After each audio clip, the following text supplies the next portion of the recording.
hasta hace algunos años existía, a corta distancia de lo que hoy es el centro de la ciudad, una estrecha callejuela conocida con el nombre de Callejón del Diablo.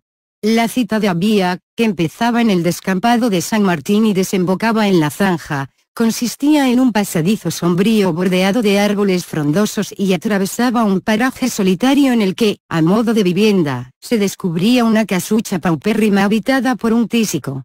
Como se comprende, ya sea por el enfermo, por el nombre del callejón o quizá por su lobreguez, el hecho es que poca gente se aventuraba de día por esa ruta, y quien la utilizaba, procuraba salvar su recorrido apresuradamente. Naturalmente, de noche únicamente los temerarios se atrevían a cruzar la tal callejuela, teniendo para ello que valerse de todos sus sentidos, pues después del ocaso reinaba allí una profunda obscuridad. Y viene el cuento. En cierta ocasión, uno de aquellos bravos que son capaces de tragarse el propio diablo volvía a casa, luego de una sabrosa plática con sus compañeros de la ritual tertulia nocturna. Se internó en el callejón, y, hallándose casi a mitad del camino, acertó a vislumbrar una figura que se apoyaba en el tronco de uno de los árboles mencionados.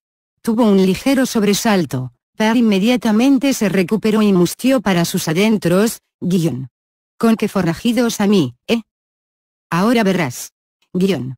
Y empuñando las manos, se dirigió resueltamente hacia el sujeto. Ya se encontraba a unos metros del individuo cuando, de pronto, se iluminó la escena y surgió ante los ojos del valiente un ser horrendo que reía malignamente. El noctámbulo sintió que la tierra se hundía bajo sus plantas, pero, acicateado por su instinto de conservación, en lugar de desmayarse se puso pies en polvorosa, logrando así evadirse de una segura desgracia. La noticia de que el callejón de Marras se aparecía el demonio cundió entre la población y, a consecuencia del incidente ocurrido al trasnochador de la historia, se propaló que otras personas ya habían sido asustadas por el monstruoso espectro.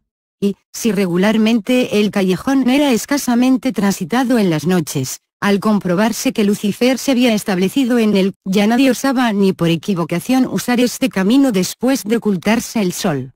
Y, como sucede siempre que se trata de las calamidades públicas, alguien ducho en cuestiones diabólicas aconsejó que, para evitar que el diablo comenzara a incursionar fuera de su reducto y se abatiese sobre la comunidad quién sabe con qué malditos fines, se depositaran diariamente bajo el árbol infernal algunas ofrendas, de preferencia joyas y monedas de oro.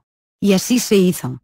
Lo curioso del caso es que los supersticiosos que todas las mañanas iban a dejar obsequios a Satán, observaban que los del día anterior se habían esfumado, lo que les afirmaba en su convicción de que el diablo se complacía con los regalos que el pueblo le brindaba. Pero el misterio llegó a oídos de dos fornidos pescadores sanfrancisqueños, que ya se las habían visto en sus correrías marinas hasta con basiliscos, de manera que estaban curados de espanto. Y dialogaron así los lobos de mar, guión.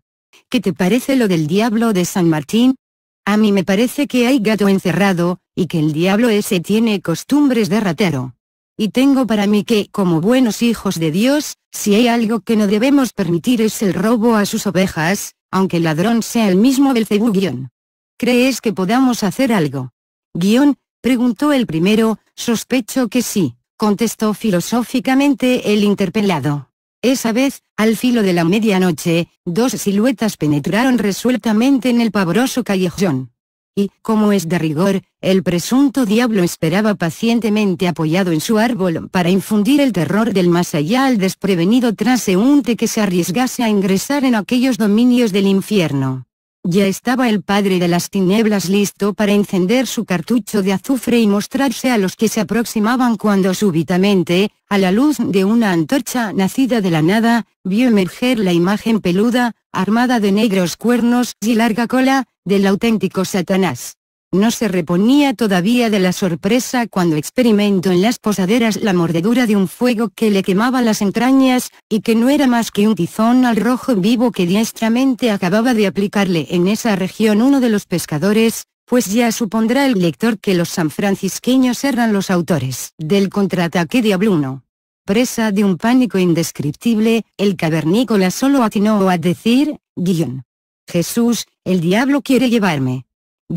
Y, profiriendo aullidos demoníacos, emprendió velocísima carrera, comparados con la cual los récords olímpicos no son sino juegos de niños.